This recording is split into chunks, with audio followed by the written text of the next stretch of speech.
I guess first impressions. What are your guys' thoughts? I had never seen this movie before. I think one of my like first big takeaways is the thing I had always heard about this movie is that it is shot like it is a single take, Mm-hmm. and all the edits are hidden, which is not true. There are multiple clear traditional cuts or edits in this movie.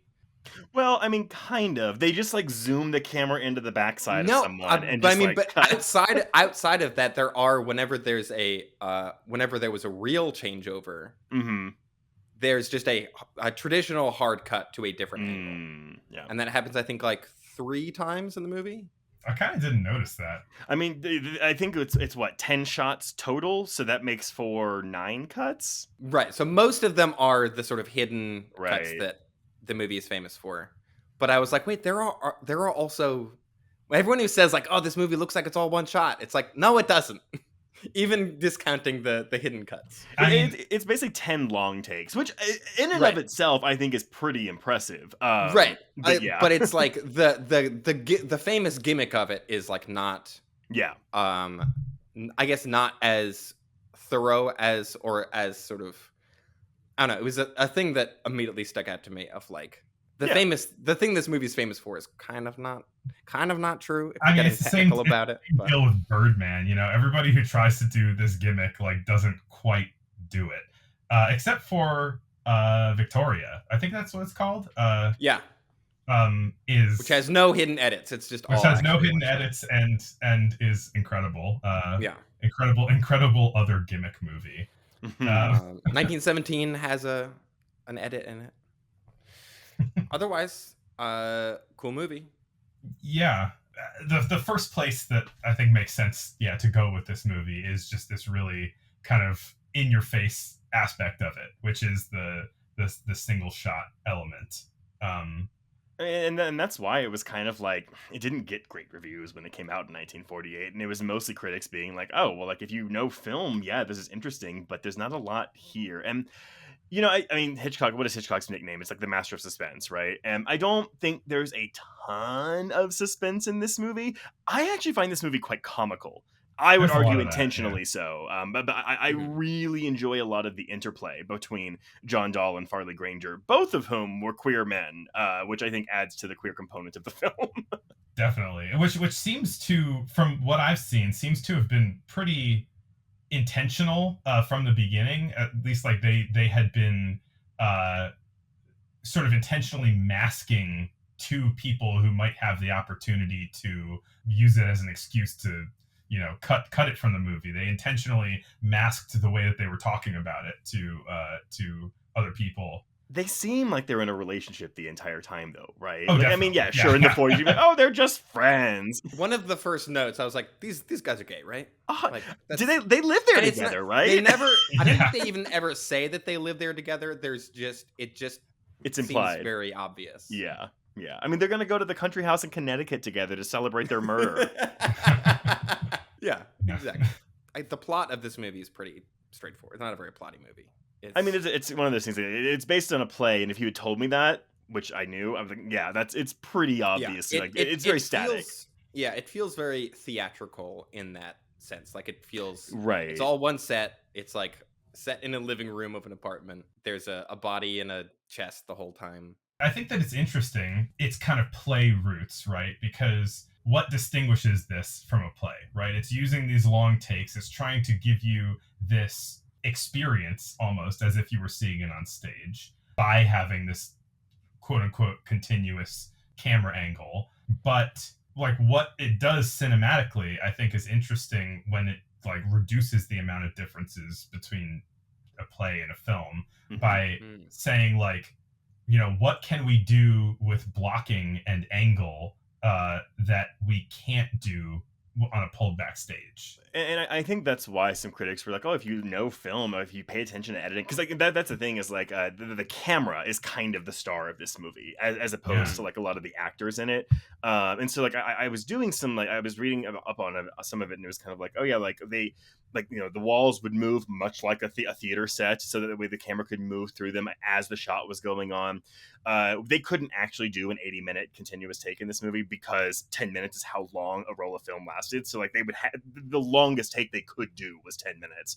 But yeah, I guess whenever I feel like it's a common critique, especially nowadays, if something's based on a stage play and someone's like, oh, it's very stagey, it's very, theatrical in that way, and not always as a compliment, because it's like, well, what's the point of making this? Like, why make this a film if you're not going to let it step out of those kind of stage routes? And I think Rope, for the most part, does an okay job with that, just by virtue of its gimmick. But I know that this isn't necessarily Hitchcock's most beloved film, even by his like fans. I think it does almost feel like he's kind of making this movie with one hand tied behind his back, by sort of like folk being so meticulous about the kind of formal conceit of it. I think that right. I think intercutting is such a a good way to build tension, and I think something that Hitchcock is typically very good at is like building tension through simultaneous action happening, and having everything happening in a single frame is it. Yeah, I mean, it is limiting, I guess, but I also my impression of this movie is that it was sort of like, why not try it? Like, it's never really been done. So. It was Hitchcock challenging himself. Like, that's quite literally all this was. And I mean, and there's a true crime component to it too, of course, because like it's based on a play, which is based on the real life like murder, the Leopold and Loeb murders, who I believe they were also in a relationship together. So like, again, gayness just all through this shit. Actually, if you want to see a quote unquote remake of this movie, there's a movie from the mid 2000s called Murder by Numbers with Sandra Bullock and Ryan Gosling and Michael Pitt. That's basically the same plot. Well, I'm sorry. Two guys try to make a perfect murder, and then Sandra Bullock's the detective that like makes it not perfect. But it's not a corpse in a box situation. Right.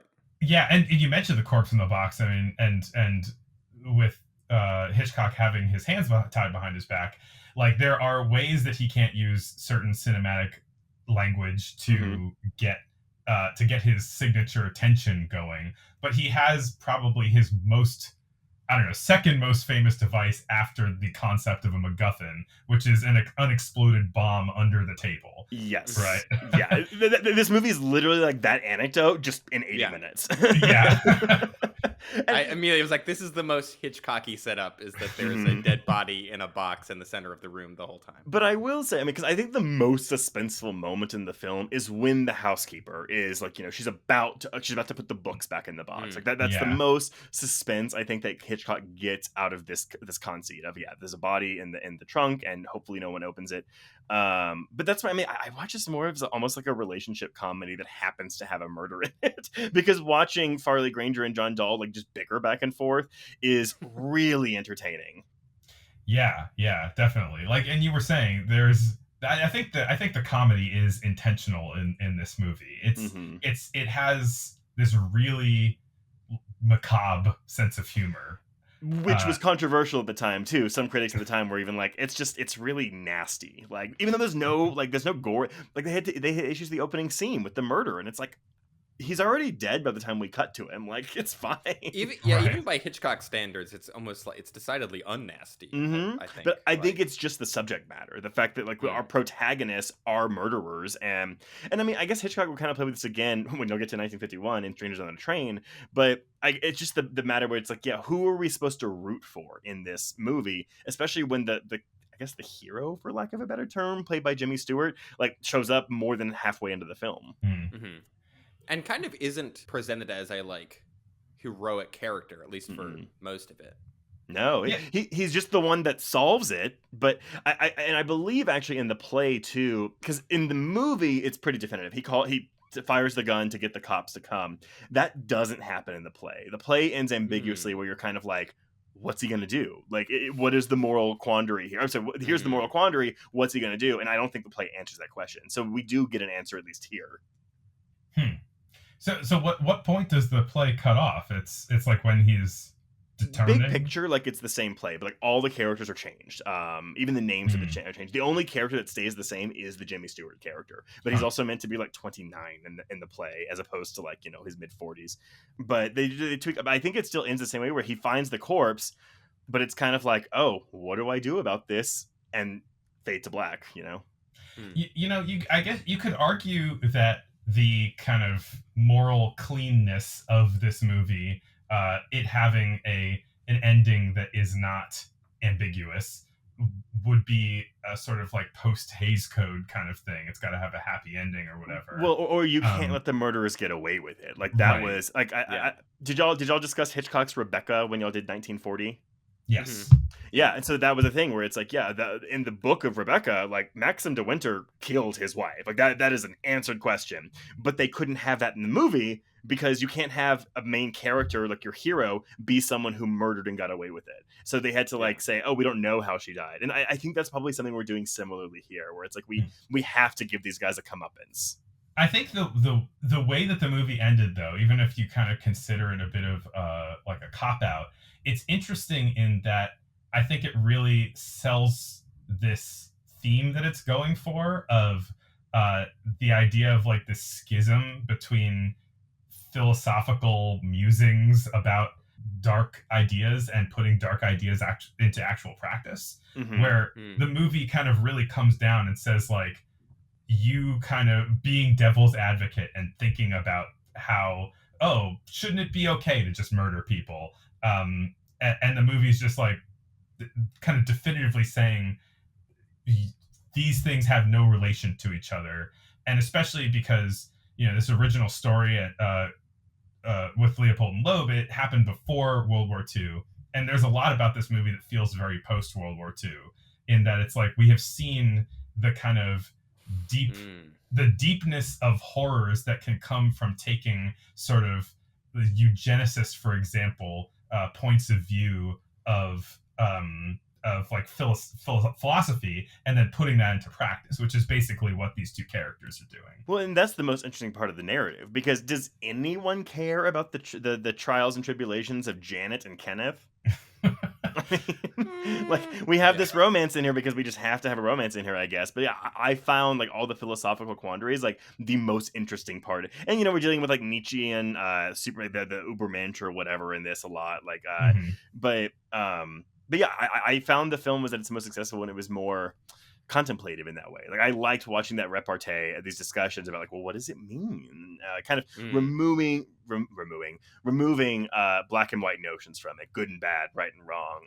I mean, it doesn't mean that John Dahl's character, was it Brandon, is not a huge psychopathic asshole, but it's still fun to watch him talk. Jimmy Stewart's character at one point basically pitches The Purge. Yeah. It's like, we should have like a strangulation day. And yeah, strangulation like, day anarchy and strangulation day yeah, it's like you kind of get the sense, right, that he's doing it kind of just to be a little bit like of an edgelord. Like he's just kind of musing on stuff in a kind of a jokey way, even if it's pissing people off at the party. Whereas Brandon is like, no, but I believe all of this.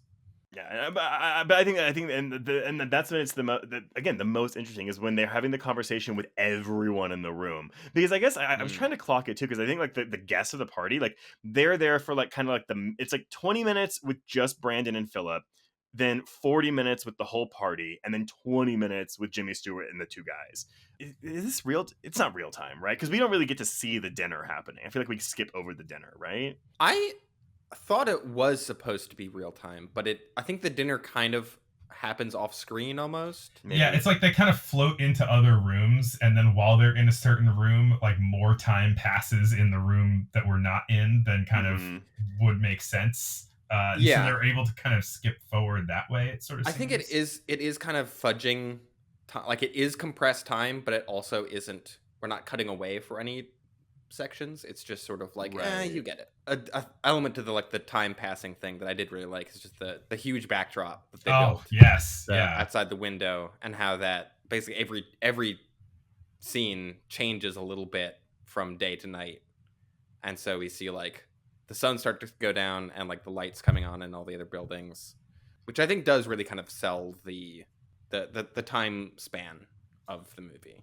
Yeah, that backdrop looks great. Like really realistic. But again, I think that adds to the whole. Oh yeah, this is based on a stage play. I mean, even though like backdrops were common of the time, but like watching it today, you're kind of like, oh yeah, it looks like a stage set.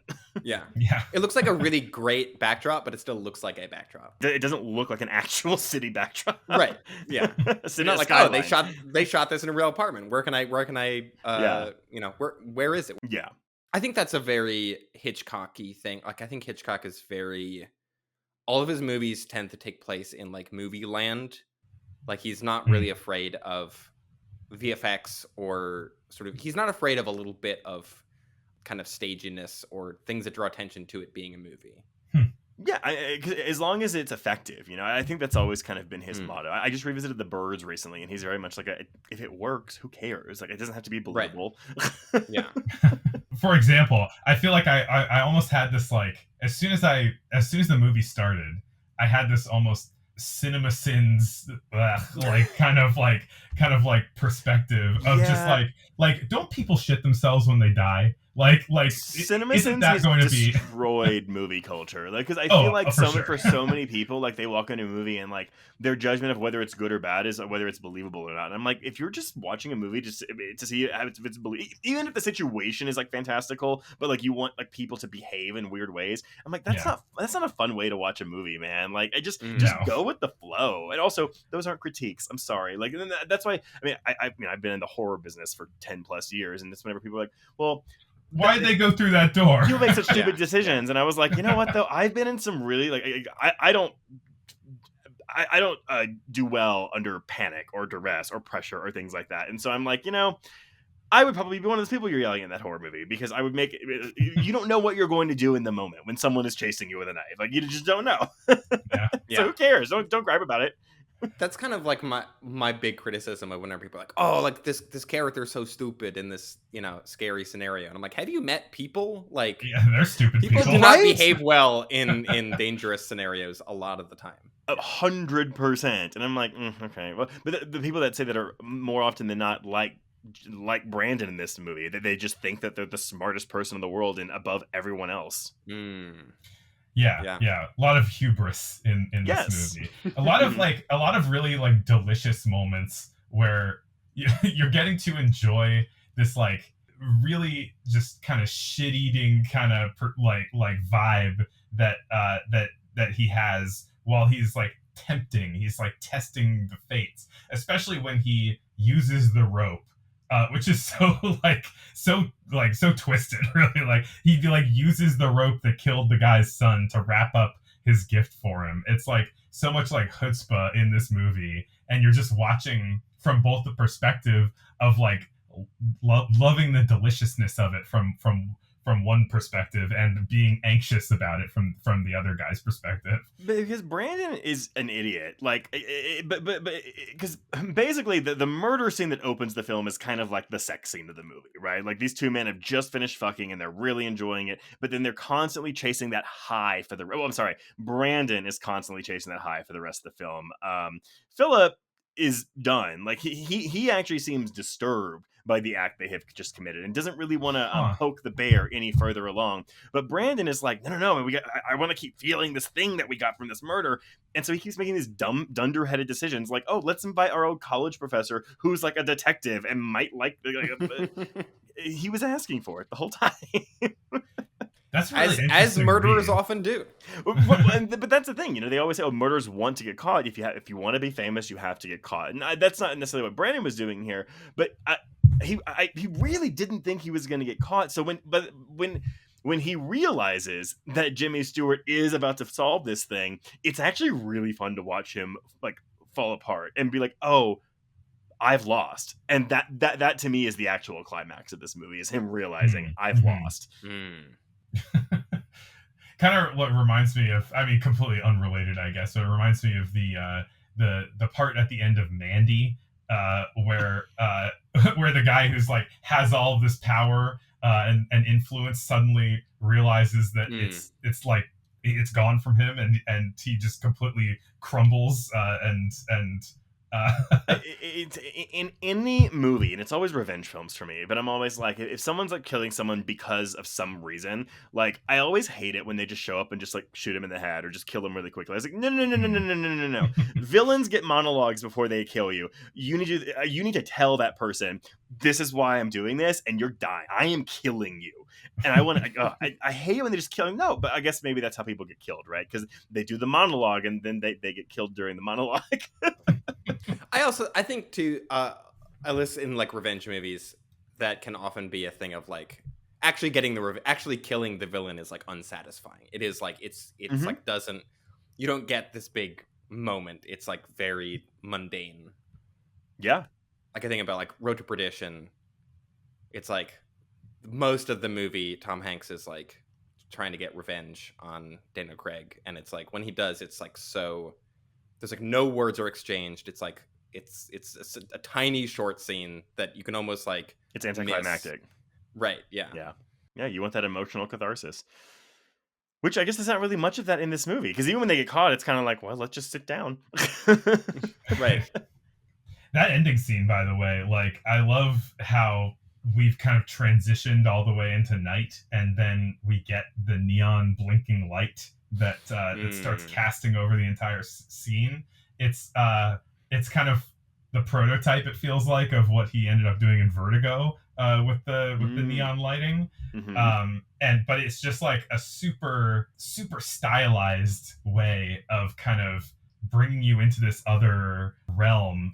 They get also a bit of a prototype for Suspiria in a way, I think, like this really like bold lighting that is kind of unrealistic, but like it's like a heightened reality of sorts. Yeah, people's emotions, that kind of thing. Yeah.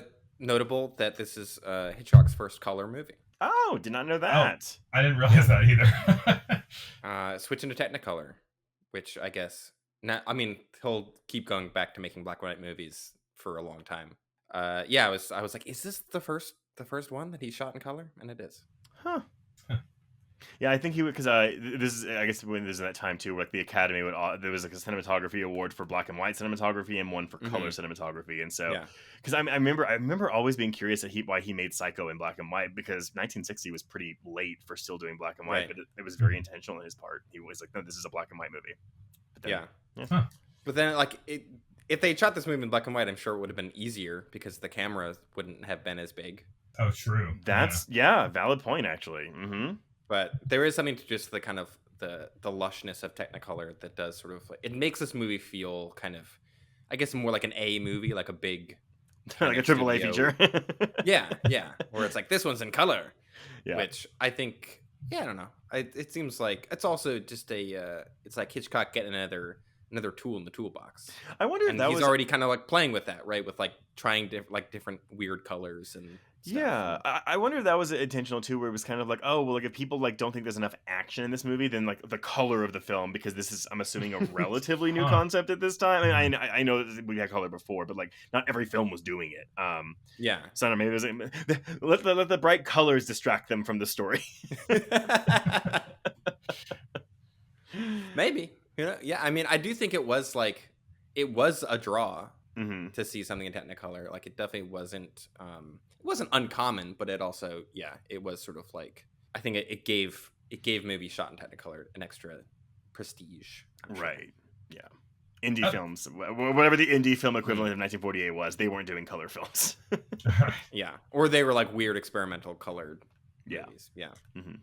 I mean, it does feel like a bit like 3D of the 2010s. Well, I was actually going to ask. I was like, do y'all know if they charge more money per ticket for color films versus black and white films? I wouldn't put it past Hollywood, but So I don't know about that. That's an interesting thing to look up. One thing that might have been the case around the turn of the century, actually, because all of the color films were hand painted. And so they charged more for reels of color films than black and white films because of the extra labor. But did they charge more for tickets though? That I'm not certain on. Yeah, they're always passing it along to the. I think a fun thing about doing this podcast is we have seen how much like 3D we think of as there's been a recent 3D like boom, but it's like they were trying to make 3D movies right away. Like that's been around for like as long as movies have almost. They remade Arrival of a Train in 3D in 1913. 1913, something like that. Yeah. The scariest movie ever made. Yeah. The best horror possible film. premise. I thought it was really interesting what you said earlier about scene at the beginning of them killing the guy being almost like they had just had sex, and like having to grapple with that and chase that high. I think there's some rich stuff in there, definitely. Yeah, and again, this is all subtext, or honestly, sometimes text in this movie's case. I mean, I think it's really hard to watch this movie and not view them as a gay couple, but as someone who's immersed in horror in the genre film so much, like sex scenes and murder scenes can be interchangeable very often. How many times have you seen like an orgasmic gush of blood come out of something, and it's like, we do it a lot. And so I think if you're looking at this film from the angle of, oh yeah, this is a gay couple like getting the rocks off, murder just takes the place of sex in this scenario, which is funny because you can show the murder in the movie but not sex. Right. I guess it's also interesting. It's just like if you were to sort of take that along a different angle of just like the idea of wanting to get caught and wanting to hide. It's almost like this metaphor for coming out in a way, right? Or being out. One person's afraid to be, right? Well, no, absolutely. And so if you view this like as like Brandon is the one that's very comfortable in his own skin. He's out and proud, kind of, or he's, at least at this time period, he's willing to push the button so far to where someone might realize that he's gay or slash a murderer. Whereas Philip, the Farley Granger character, is not. He is someone who has not come to terms with this queerness yet, with this sexuality. It plays in every single scene. Even the story about did he strangle the chicken or not? Like, again, you could read that as just another, instead of murdering a chicken, can you murder a chicken? Just another instance of a sexual encounter with another man that he had as a teenager or a kid, that he's still viciously lying about. Is that a euphemism that I'm unaware of? Murdering the chicken. Choke the chicken. Choking the chicken, yeah. I somehow didn't even put that together. Yeah. And I mean, I think also kind of worth highlighting that this is sort of, I mean, as far as we've seen, this is some of the more explicit and like traditional queer coding that we have seen so far. At least in an American movie, and definitely in like a Hays Code movie. Yeah, and it's like kind of beginning this tradition of having the queer coded characters be the villain characters. Well, I mean, I don't know. Maltese Falcon is there's two. There's the pre-code one also. I guess I shouldn't say beginning this tradition, but like, I think like in the year of our Lord 2025, I do think there's more sensitivity around like depiction of queer characters and like, we don't make them villains. I personally don't have an issue with it. I think the issue I have is whenever a person is villainous because they are queer, but if they are villainous and happen to be queer, I don't really have a problem with it. But that being said, though, I mean, like with the way queer people are treated in this country, even today, if someone wants to go crazy and murder someone because they're gay, sure, like I buy that. Like depiction does not equal endorsement, Yeah, definitely. I think it's like not castigating the movie for this as much as just like kind of noticing its place in like a sort of trend that existed in cinema history. Also, I'm sorry to go back to this chicken thing. Like, I had to look for this line of dialogue, but Brandon does tell Philip when he's like, no, "You've done this multiple times." He says, "You're quite a good chicken strangler, as I recall." I'm like, okay, that's not even subtext. That you're just saying he's good at jacking you off. Also, right, like strangling someone, I feel like is both a sex act and a way to murder someone. Yeah. Yes, very much so. Mm-hmm. So, like, they could have, I guess, stabbing him could be, interpreted that way too. I mean, Hitchcock also notable guy who intertwines sex and violence. Yeah. So he definitely He definitely liked pushing both as much as possible. The guy was a big old horn dog. Oh yeah. I guess like the kind of villain archetypes that Brandon and Philip kind of fit into. I don't know. I could definitely I could recognize a certain degree of just like the the like villainous duo where one is always nervous and one is always really overconfident. Like that seems like that. I mean, this movie definitely didn't invent that, but that feels like a kind of a classic like villain yeah, like archetype that there's somewhat pulling the other one along with them. Like One's the I'm top trying to and think of one's the other bottom. examples. Yeah, I guess so. Sure. Yeah. Yeah. And It's funny how many like parallels there are. Yeah. Well, it's I found this piece. It's written by Armand White, who's a critic that I don't like very much. But Oh my god, the famous. I know, but The infamous. But for Out.com, he wrote an article titled "How Hitchcock's Classic Mystery Rope Cleverly Depicted Queer Life." And one of the excerpts that I highlighted from this was he says, "Rope's story of one-upmanship and intellectual warfare among a particular class of gay men is ultimately universal. It shows extraordinary insight, subtly observing mid-20th century gay behavior. The film's greatest suspense is in its recognition of secret, furtive lust. Certainly, Hitchcock knew such hookups as part of modern urban life." I like that. Mm. And he also reads the opening, the murder as a threesome. Oh yeah. Okay, A threesome right. gone awry. Armand White, king of good takes, I guess. I know. Maybe I'm not gonna go that far. Yeah, I would never say it. Trust me, when I saw this, I was like, Armand, what? Is that the same Armand? It What? can't be the same There's one. no way. He's just an angry, bitter old queen. He had a good opinion. Yeah. I have a couple little spare observations, unless you guys have any other big things that you talk about. I want to talk about. Go ahead. One is that there's a scene where they're all talking about astrology, and they're talking about like what time were you born, and I have been at this party where everyone's just like, oh, you gotta download CoStar right now. Yeah. Because CoStar, you have to know it's the location, the day, and the time of birth, and that's always like everyone's like, Mom, Dad, when was I born? I know. I've sent that text before. And then also one other thing is the part where I'm so bad at people's names. The part where Philip is playing the piano, and then there is a metronome that is like ticking back and forth. Mm-hmm. And I think it's such a genius little device where this metronome is exact, right? And you can judge how anxious he is by how close to the metronome he's playing. It's like it's so well done. Well, that's the thing. I think that Philip is ultimately the more he's the more one-dimensional character in the film because he's kind of one note. Like he's just anxious and stressed all the time. Whereas Brandon is very much he contains multitudes. But I always find myself wanting to know more about Philip or get more from Philip in the movie because I feel like again, yeah, he just is that kind of one-note character, and I want more layers for him. But I guess at the same time, we don't really have time.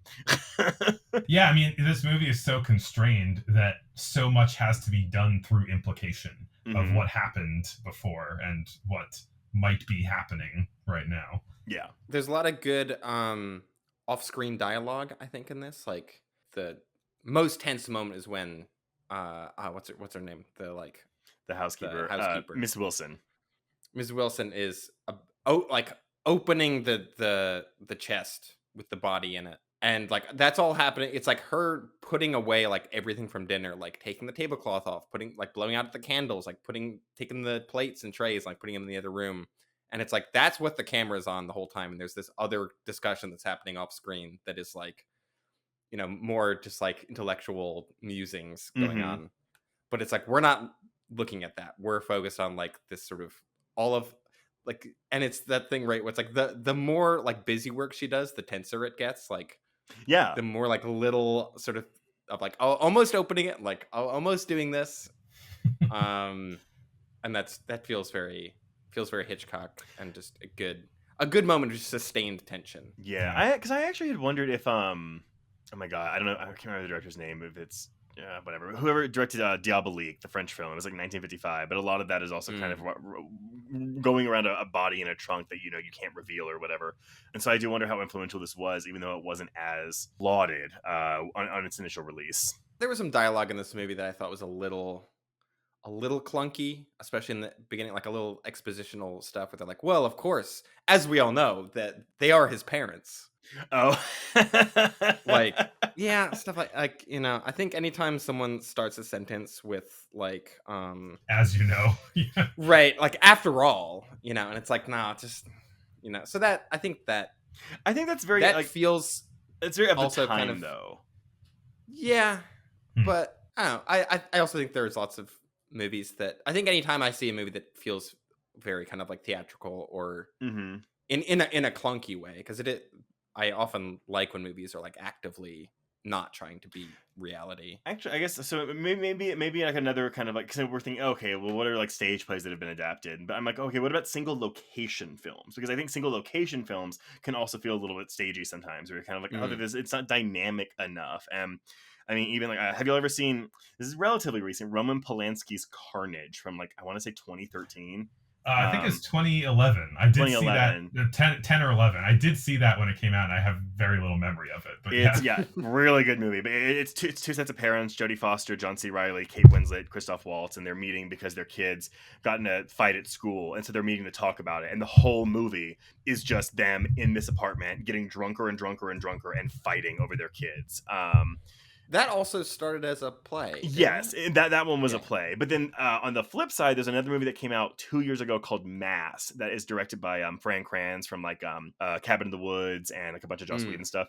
But that movie is almost the same concept, but it's a drama, and it's two sets of parents that meet because the kid of one set of parents was a school shooter who killed the kid of the other set of parents, and they meet in a church basement to talk about it. And it's like, it's not based on a play, it's an original story, fucking great. But it's Ann Dowd and like Martha Plimpton and Jason Isaacs, and I can't remember who the other guy is. Cast. But this reminds me of that. This is like the 1948 Hitchcockian version of that, where it's like, let's get all these people in a room and we are with them for the entire time. And again, you can view that as a gimmick, and I think it is. But does that gimmick work for you? And I think for a lot of people, it doesn't always work unless the dialogue is charged enough. Because even in both, I want to say Carnage and Mass, the camera isn't doing a ton. Like, it all relies on the script and the actors. But in this film, I think it's the opposite, where it's the camera is doing all the work. The actors are doing good work, but like the script is kind of like, it's a little basic script. But it's fine. Just whatever floats your boat. Whatever hangs your rope. I did have the thought that this movie is what like conservatives think like coastal elites are, right? Like, intellectual gay murderers who are constantly hosting dinner parties. Well, I also love like we're better than everyone else. I also love the etiquette behind the champagne. Like, they say, we're gonna have champagne. What, is it someone's birthday? Is there an occasion? No, we're just having champagne, bitch. Shut up. Yeah, it's suspicious, the champagne. Fun movie. I enjoyed it. Yeah. Glad I finally seen it after having heard about it for many, many years. I mean, I think the fact that it is 80 minutes helps too. If this is a 2-hour movie, I think it would feel very long and drawn out. And I think 80 minutes is just perfect runtime. It is exactly 80 minutes too, because when it ends, it just ends. There's no end credits for this movie. Right, yeah. Which I think is not that uncommon. No, not at this time. Yeah. Because we get all the credits out of the way first, which really was a smart idea, because like people leave during the end credits of a movie, but they have to stay during the opening credits of a movie. Yeah. It does seem, pushing credits to the end does seem like something that has happened more and more just as movies have existed for longer. Yeah. Well, yeah, it's a pretty rare move that people pull lately, of putting the credits at the beginning so that you can just end. Which people do sometimes, and it's always I like the moxie of it. It's just like, boom, movie's over, get out. Yeah, dang. Can you think of any recent movies that have done that? Not off the top of my head. Not off the top of my head, I know. Like, it's the thing also because we live in a world with post-credit scenes, so like you have to have the credits if you want to tease something at the end of the movie. That's my challenge to Marvel movies, is to put all the credits at the beginning next time and just end the movie. Thanos snap. Have the credits over. run Yeah. during the movie. Like every couple of seconds, like a credit just pops up at the bottom of the screen. I'm not against that either. I love a late title drop in a movie. Oh. Where it's like 40 minutes in. That Always fun. honestly, I think one of the best examples of that too is the remake of Friday the 13th, because that movie has a 25-minute cold open before the title card pops up. It's fucking great. Wow. Hopefully someday we'll get Rope X in space. Rope in space. Honestly, Yeah. I'm a little surprised. Wait, Rope in Space. I'm a little surprised like, no one's wait, tried to remake now I this, want to though. see that. I know, right? But I guess maybe it's because we don't remake Hitchcock. Like that's kind of the thing. Like especially after Gus Van Sant's remake of Psycho. But like, Right. I guess like one notable example. yeah, but it's kind of like, well, I mean, like this is not a perfect Hitchcock film. It's not one of his best. It's not one of his worst. But like, I think there's something again. I don't know if I would keep the single take gimmick for a remake, but I mean, like whatever a filmmaker wanted to do, like just or make it an actual single take. Right. Yeah, I mean, Right, yeah. it's not a thriller in the Hitchcockian sense, but I do think that the actual single take movie Victoria like does a good job of like building tension through the whole film. Mm-hmm. And so I feel like if people were to attempt something like that today, I don't know, could be effective. Birdman won a lot of awards, I guess. I mean, there'd be more modern. Did y'all ever? Oh God, there was one a couple years ago called Soft and Quiet. Did y'all ever hear about or see this movie? No. It's one of those ones that don't it's think so. presented as a single take, but it's like not. But like I think it hides the cuts really well. But it's like this movie starts and it's a bunch of women. They're like in this small town. They're meeting and you're like, okay, like what are these women doing? And they start talking and this woman pulls out a pie and she pulls the top off the pie and there's a swastika like carved in it. And you realize that you're watching a meeting of like white supremacists and the whole Whoa. movie is like they come across some Asian women and it's kind of like what they do to them. So you're basically watching a hate crime in real time with a single shit. take. Yeah, it's I would not recommend this movie to most people because my husband he hated it. Like he's like, I don't know why you would make this. Like you're just watching racists commit a hate crime. Like what's the artistic value in this? But I think it's a really effective movie, and I think it also helps that the writer and director is not a white person. So there's a reason for it clearly. But anyway, Soft and Quiet, recommend that too. Well, if you want to see Trace recommend some more movies, you can. I know that's really why I'm here. You can check out his podcast, Horror Queers. Yes. And yeah, thanks a lot for joining us. I appreciate it. Of course, and if Thank you. if you happen to live in Denver, come to the Sloan's Lake Draft House on Tuesday and Wednesday nights and come see my programming. Yes, I highly recommend that. From personal Any experience. cool screenings coming up that people should be aware of? Yeah, I have to like think. I was like, what do I have coming up? No, I am. I will tell you in just a second when I look at my schedule. We are. Maybe give it like an extra couple weeks just to because we got to edit this and everything. That is true. Well, I will say that for September, what I've been screening is for Terror Tuesday, I've screened the 1999 remake of House on Haunted Hill. I've screened 2007's The Orphanage, Child's Play 2, and Audition, the 1999 J-horror film. For Weird Wednesday, I've done Jawbreaker, David Cronenberg's Crash. So not the racist one, but the one where Holly Hunter and James Spader like to fuck by car crashes.